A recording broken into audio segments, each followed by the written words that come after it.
Hello and welcome. This is Ruta Naujokaite, and you're listening to Lithuanian Dream Podcast, a podcast exploring ideas about contemporary Lithuania. And today we decided to try a new format. So we will be recording a video that you can watch on Lithuanian Dream Podcast LinkedIn page. So if you want to see us in the video, me and Sean, please go ahead on LinkedIn, and in our page you can find the video. And as well, you can find us on our podcast and all Spotify, SoundCloud, and other platforms. So today we are celebrating 1 year anniversary. Congratulations. Congratulations, Sean. So 1 year is quite a long time to do something. How do you feel? Really good. I guess credit mostly goes to you for putting it together and handling all the interviews. But yeah. Really proud, stuck with it. And yeah, it's tough to believe. It's been a year. So for all our listeners, Sean is the person behind the scenes who is actually editing our text for episodes. And he's helping me to be more correct, speaking more correct in English. And I think, thank you for that. I'm growing every day and giving me some input about interviewing techniques and basically working together hand in hand and making every single episode better, I think, for sure. From the letters and the messages from our followers, I can see and hear that people are really enjoying it. And now Sean is making Lithuanian news, business news on our podcast. Today, there will be no news, so we're just going to have a longer conversation with Sean so you can get to know him as well. Thank you so much for coming along. I know that you don't like videos and social media stuff, but I hope you will enjoy it and we will enjoy it. So what we decided to do, we decided to write down 3 questions for each other and then ask them. It's going to be about our work in a podcast and overall Lithuania. So would you like to start or should I start? Ladies first. I feel like I still talk a lot, so we need to balance this out. Sure. So that's why I need to ask Sean a question. Mm-hmm. So the first question I have is about his knowledge of Lithuania. Okay. Yeah. So, Sean, did you know anything about Lithuania before you came on board? Right. Right. I would say, I think we met, I remember, I told you, I knew the capital, right? So, but no, I think beyond that, other than like a really kind of like cursory knowledge of, I knew where it was, I knew the capital. So I had that, but as far as, what it was like culturally, what the history was, anything like that, I think I could have told you it was part of the Soviet Union at one point in time, but beyond that, no, I would say it was pretty thin, what I know. But it's incredible because you did study international relations, right? Sure. And you lived in France for a year, and do you think you knew more than average American? I do, but it's just, I definitely think I knew more than the average American, but it still wasn't a lot. Lithuania comes up occasionally in US media, but it's usually something security related. It's usually something, it's like NATO related, I would say, most often. And maybe sometimes in the relationship with some of the political situations, like in Ukraine or in Belarus now, we might see some news from Lithuania. But otherwise, no, it's not really spoken about a whole lot in the U.S., so people aren't really familiar.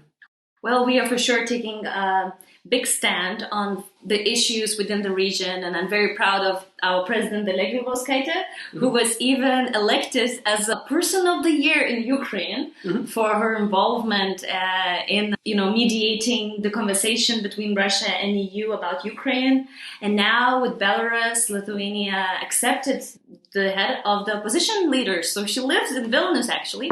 So it's exciting time for Lithuanians, especially our generation. And it's exciting that the US media is writing about it.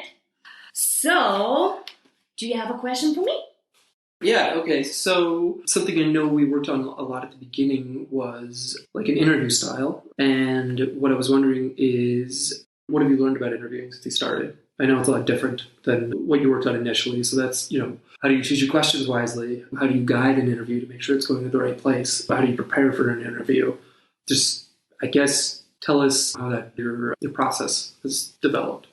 Yeah, so actually what is incredible now after a year, people write to me asking to help with their podcast. So we receive a lot of feedback letters saying thank you for the content itself. Mm-hmm. And then people ask me to help with their podcast. And actually, I will be talking with Agle and Iveta soon because they just recently wrote me about that too. So yeah, we will contribute to other podcasts developing and the knowledge that we gain. So the things that I learned within the year and 40 episodes we had were that actually being yourself sometimes is more important than following the questions.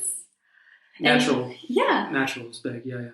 Yeah, natural. Because first of all, the people that I talk with are often serious people. So we talk with politicians, with the owners of the huge companies, and they give 1 hour of their day to us. So it's very valuable time. Mm-hmm. And therefore, there's a lot of pressure because we want to do it the best we can. Because, we're creating the history with Lithuanian Dream Podcast. We're the first in English. We're translating a lot of things that never been in this language.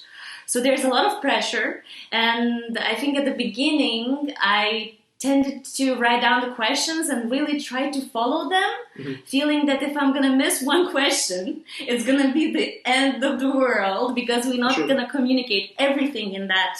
Sure. Yeah, so now I understood actually after I spoke with the head of work in Lithuania, and she told me after our interview that it was very nice that I commented on what she said. Yeah. Because then we could relate and... It's more conversational. More conversational. Yeah. And then I understood, okay, maybe I should just speak more of it. And that's why we're doing this video. Mm-hmm. Because then we can just show what we learned and show more about ourselves in all this podcast. So I would say being yourself was the biggest learning. And overall, timekeeping, I think I still need to learn. And being more precise maybe sometimes. So this is the constant learning process and being better at it. But I think with every single podcast episode, we are becoming better. I agree. Yeah, tell me. So answer the question yourself. Like, what do you think? How did it change? How did it change? I think a lot of what you said was definitely true. Having thinking of your questions in advance, obviously important because you don't want to just be making stuff up as you go along. I don't think that's a good approach, but using them a bit more as a guidepost now to steer the conversation rather than a script, rather than just a literal script. So I think that's pretty important to just making a conversation a lot more listenable.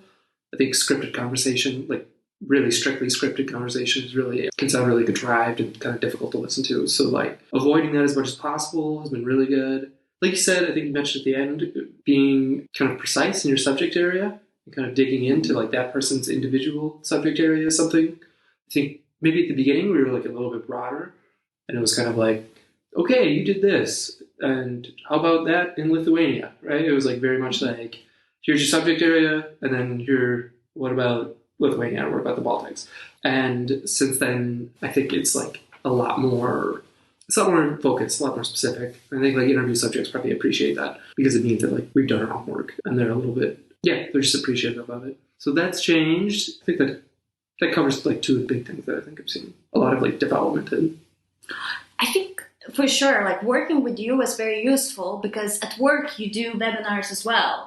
And it's something that you actually do constantly and you do on a professional level. So the feedback from you was very valuable.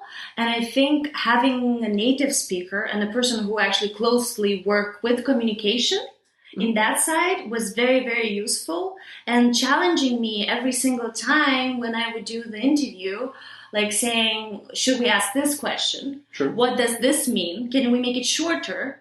Mm-hmm. And I think this kind of, work together, even if you are not the expert on the topic, but you're an expert on the technique, is very useful. And I would say anybody who does the podcast, they should find somebody who actually knows about that. Yeah, I definitely wouldn't say I'm an expert in the technique, but I know what you mean. Yeah. I mean, I listen to a lot of podcasts. But I'm a native speaker, that helps. So I wouldn't say an expert in the technique, but I would say, what am I trying to think of? I don't know, I'm kind of losing the train of thought here. Yeah, he's American. Apparently, they don't like to brag about themselves, so we're not going to talk about him being an expert here. True. Oh, yeah, I agree. No, you are from North Dakota, and you told me that people of North Dakota are not really the ones that would talk a lot about themselves. It's a sort of Scandinavian approach of not... Yeah. I think that's probably the case for a lot of people. Not all of them. Yeah, but I think honesty and you trying to make it better each time really helped me grow. So thank you very much for that. Oh, you know what? Yeah. Actually, I remember what I was going to say. You don't necessarily, when I was going to say that, not really necessarily an expert in the topic area or anything like that, but just a outside perspective, obviously, is like important. Because a lot of times things will just make sense in your head, but for somebody who's less familiar with the situation, like myself, sometimes things will need like a little bit of exposition and explanation. So yeah, I think you don't need an expert, but you do need somebody. You just need an extra set of ears, eyes and ears, to help give you some perspective.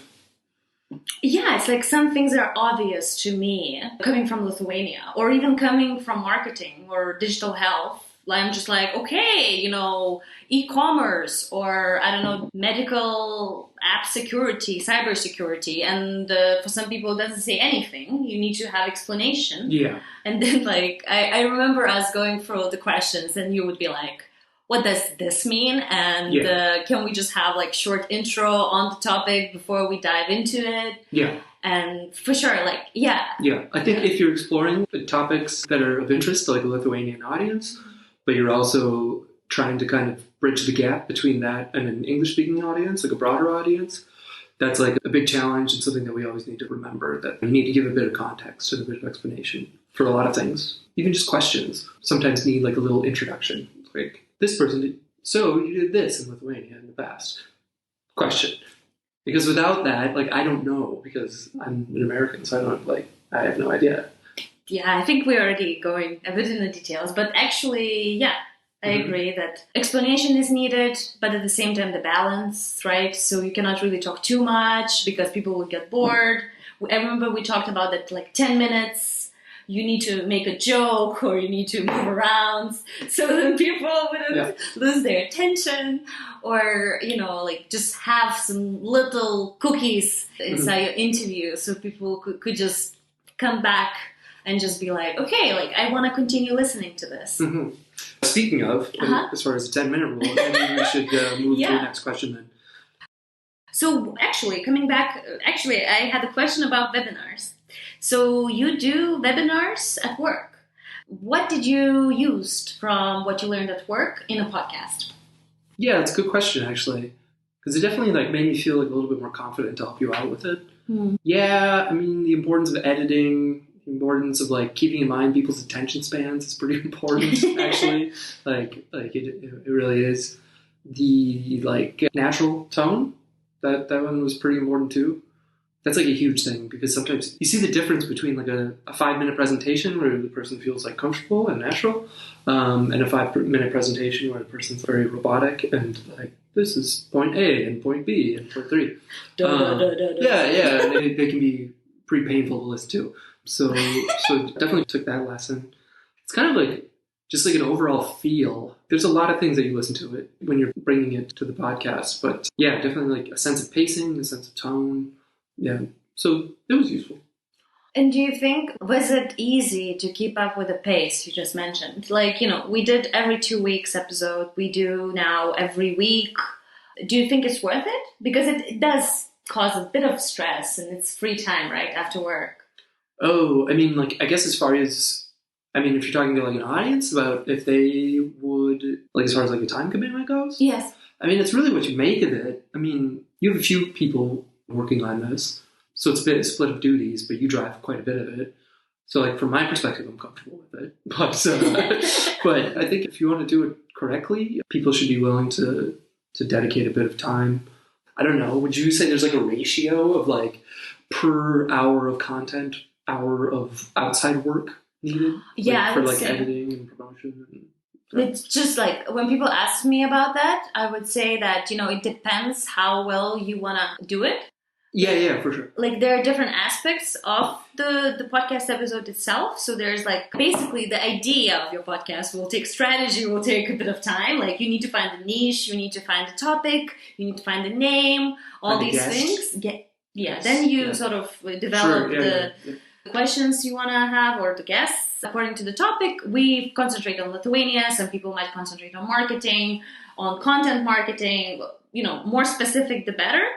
And then you need to input work in these operational things, which is the podcast episodes. And the podcast episode itself demands a lot of time. So first of all, deciding on the topic of its relevance to your audience, because if the topic is not relevant, then nobody will listen to it, or they will listen to it and they will not come back. So it's very important to decide and question it constantly. And we did that with you. And with the Milda and with Vytautė when she was on a project, with Yeva when she was on a project. And it was very useful, I think, because for me, it might seem relevant, but when we start talking about it, it might not be. So you need to kill your darlings, as they say. So this part is very important. And then contacting people, pitching the idea of the podcast. Now, actually, we have a lot of people contacting us and asking to come on the podcast. So now learning to say no is the new thing, which is funny. But it's a good problem to have. Good problem to have, for sure. And researching for the topic is important. And this is where you work with me quite a lot. And deciding, okay, like which angle should we take on the episode? What should we know about the person we're talking with? Because the more you know, the better person feels because you know them already and then they feel comfortable in speaking. They know that they don't need to tell you so much. I think it's more useful for the audience too, because you can focus on like the relevant subject areas, and you can also maybe explain the guest a little bit easier when you're running like an introduction. Yeah.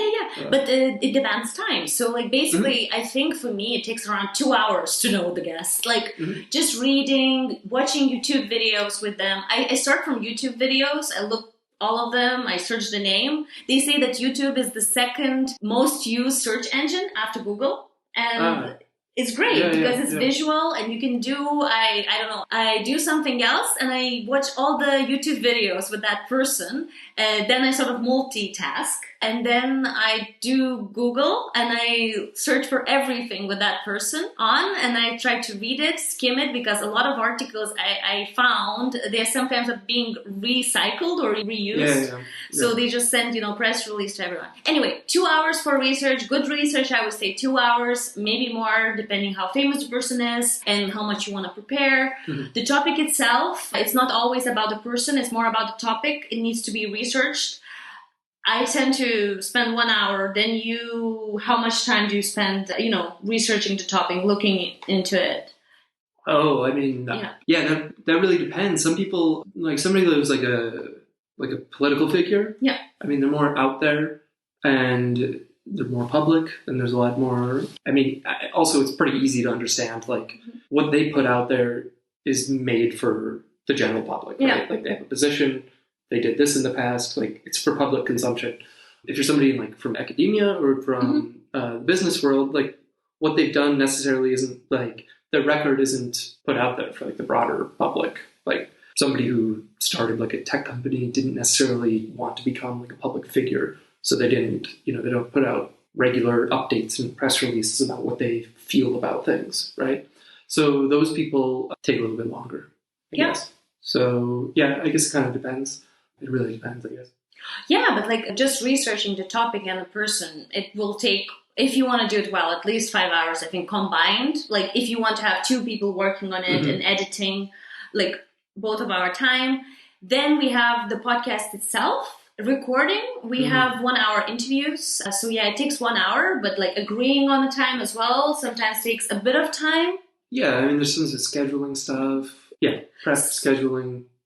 Yeah, scheduling, then editing. And I think this is, for me, it's the most challenging part. And Gabriele joined us and she's working on it. And I'm very happy that she's doing it because for me, it was the most challenging part. And it takes, I think, around 3 hours to edit because if you want to do it well, you need to listen to it at least 1, 2, 3 times and just get off all the little words, all the silences we don't need. Add the music, and this is a challenging part, especially for somebody who never worked with it. And it's good that she already had experience before with EU Commission podcast stuff. So we have very good professional working with us. So it's a bit of time. I always say it's 1 day of work. per episode to everyone with the research and editing. Yeah, there you go. That sounds right. Yeah, okay. I did ask you a question. 2 questions from my side, 1 question from yours. So, do you have another question for me? Yeah, so who I should say, who's next? Who's on your dream list? Who you'd like to see on the podcast in the future? Yeah, actually, I was dreaming quite a lot nowadays, or writing some emails. To be honest, I think for me, the most interesting people are now, the people that are in my mind is the foreign journalists, I would say, because there's not that much information about Lithuania outside Lithuania. And I think if they would speak about it more in English, then Lithuania would benefit, as well as we would benefit as Lithuanians getting fresh perspective. So Edward Lucas, as a foreign news editor of The Economist, is on my mind as well. I wrote an email to Noam Chomsky and he wrote no, but I hope one day he will say yes. But he answered the email. This wasn't a no though, this was like maybe later. Yeah, he said, write me in January. I sounded it all. It's like, maybe later. So, yeah, I do too. Yeah. So people who actually changed the history of the world or changing it, and the greatest minds of our century, I would say, sometimes, yesterday I talked with Victoria, my friend, and we talked about the things we struggle. And I think for me, I actually struggle with thinking that, how relevant is this and is it interesting to other people? But I keep seeing that, even me being from Lithuania and talking about Lithuania, it's interesting for others. And we should, as Lithuanians, we should be proud of ourselves and what we have, and we should speak about the things. And we are part of the world history, and even the greatest minds of the world would want to speak with us. Yeah, I mean, it's Lithuania and an intersection with another subject area. I think it's kind of like, that's like the hook, right? So, I mean, I wouldn't necessarily say it's so narrow because it's always Lithuania and something else. Yeah. And that's kind of what like bridges the gap between like a broader audience. But putting Lithuania in a context of it is exactly. powerful. It's so powerful because I think that Lithuania is not in a context. Sometimes we feel out of context, and for foreigners, we look, or like, I remember one of our friends, Thomas, telling me that, yeah, Ruta, you're telling me about this podcast. It's so interesting for me. He's German. For me, Lithuanian Dream Podcast is as interesting as a podcast about Kazakhstan. And I was like, why? And he said, because simply I don't know anything about it, so I don't care. And I was like, okay, fair enough. And this is, a good perspective to have. Yeah. Very intellectually curious, I guess. But as you say, it's not just about Lithuania. It's more about the things. It's about different business sort of areas, e-commerce, marketing, all different innovation in medtech that is happening in Lithuania. And as well the history, but the history from the perspective of Lithuania, or something that happened in Lithuania but it's not being known in English. We may have thousands of books in Lithuanian, but there is nothing in English. There's maybe one article written by somebody, but so putting Lithuania in the context of the world, I sort of see it like that. Yep. Yeah. So hopefully these 2 people will come over, and from female side, Michelle Obama is amazing. That would be a big one. I don't know what her thoughts on Lithuania and the Baltics are. I think that I read her book, and I think you read her book as well, Becoming. I did, yeah. And she's a feminist, and I think feminism is something that in Lithuania is now being quite widely discussed, as well as in Germany and everywhere in the world. And looking at what is happening in Poland currently, I think we need to work on that a bit in Lithuania too, even though our government now is with a lot of female leaders, which is great. But at the same time, I think we need to speak with foreigners about it and put in a context of the world, not just of our country, because we can see from the example of Poland that one day abortions can be banned, or, the government would decide not to have funding for NGOs, like in Hungary. Have you thought about Anne Applebaum? Oh, yeah, I wrote to her. So we have a book, Gulag, it's called. You read it, right? Yeah. So it's about the political prisons in Soviet Union.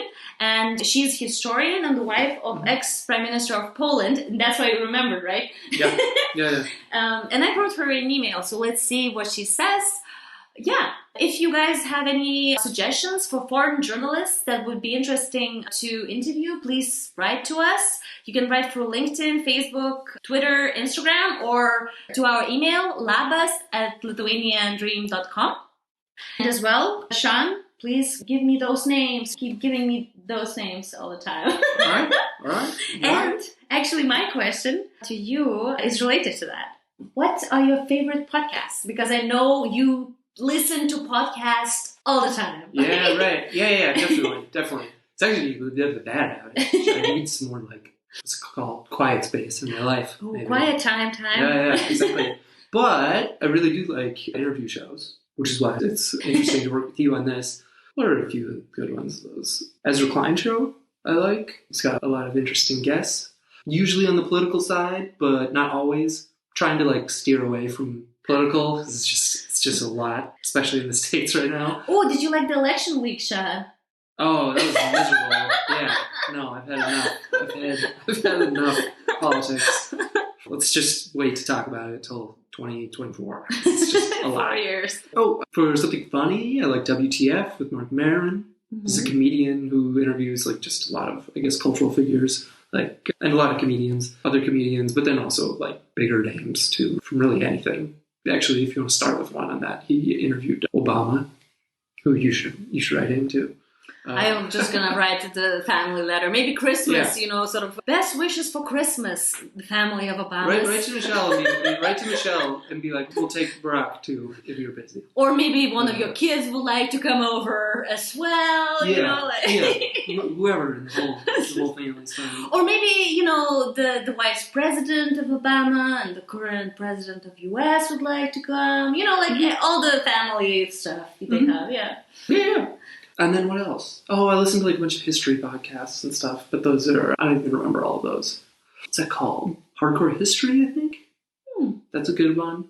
It sounds intense, but it's really just kind of like an academic guy, I guess. And yeah, there's a billion of them. Then all the other ones anything that comes out of like NPR and for News, Deutsche Welle, and Berlin Briefing, because we're out of Berlin. Yeah, stuff like that. I think that your passion for podcasts actually inspired me to make a podcast. Because you were convincing me for a year to start listening podcasts. And I was saying no to it.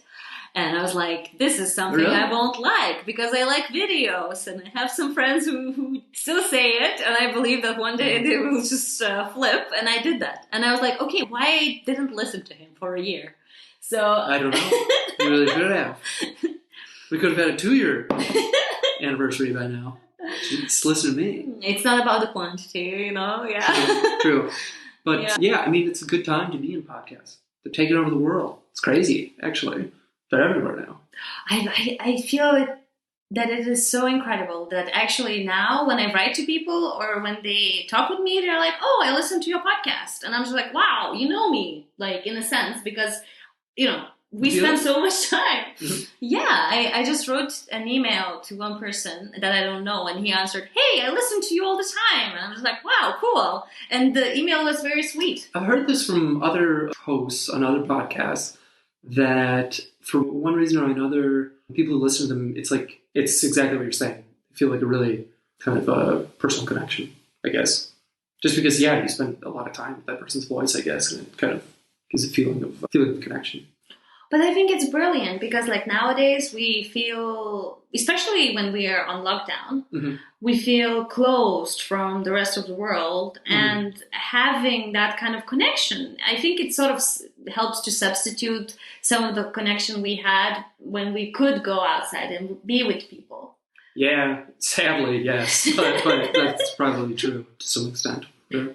And yeah, especially if I can share what I learned by speaking with people on the podcast. So like we started this podcast because we used to have these conversations with amazing people. And then we understood that actually maybe we should record it so then other people can enjoy it. It's not just about us learning about, different topics, different aspects of business, of culture, of history. But it is sharing too. And myself, I found a lot in the podcasts I listened to. And I believe that this kind of value, it's not just the knowledge, it's more understanding how people think. Yeah. And it's learning those mind maps, mind tools, thinking tools, whatever. There are different expressions. A lot of books on Amazon about ways that. of thinking. Again. Ways of thinking. And generally, talking with intelligent, successful people in the sense that somebody like Ruta Naujokaite, who wrote several books, one of them about Lithuania, another one is with Lithuanian traveling as well there. And just learning about her, like writing books and that process and her own identity as American Lithuanian was so interesting for me. And it felt very, simple. It wasn't, going on a podium and just talking in front of the stage, like people on the stage, but it was more like a honest conversation with somebody who did a lot in their lives, and these lives are meaningful. So sort of you open up the meaning for that conversation, and then you can share that podcast episode with more people. Sure, yeah, of course. That's the whole idea, right? Yeah. Share something valuable with like a broader audience. Yeah, I think that's why it's valuable, for sure. Yeah. And I hope we're going to continue growing this and sort of looking at what gives value and what kind of formats engage people and like how can we make it better. And yeah, for sure, like even today when we record this, it's a bit of a challenge for me, and I feel that we are doing well. So maybe we will continue. Let's see. If you guys like it, please leave a comment and say if we should do more videos like this. Maybe with other people, or we can continue speaking with Sean for hours. No, that's fine. Are you sure? Yeah, I'm good. We can do someone else, someone a bit more interesting than me. I think will be fine. You have a lot to say. It was nice to do that. Are you finished with your questions? That covers my questions. Yeah. Perfect. That covers my questions too. Thank you so much for coming on our Lithuanian Dream Podcast to share your experience. The last question we ask to every guest that comes on Lithuanian Dream Podcast. What is your personal dream for Lithuania for coming years, decades, or centuries, or... I mean, of course, it sounds kind of generic, but I would just wish Lithuania a long period of the thing any country wants. Peace, prosperity, like general happiness amongst the people who live there. Yeah, like I said, it's a bit generic, but that's what I would wish for Lithuania and for any country. Amazing. And for our listeners, I would say that apparently North Dakota is Lithuania of US. Why, Sean? Yeah, okay, so I'm from a state called North Dakota, which is so it's a little known. It's quite small, population-wise. Yeah. Geographically, it's pretty big. But so it's got those parallels. It's in the north. It's cold.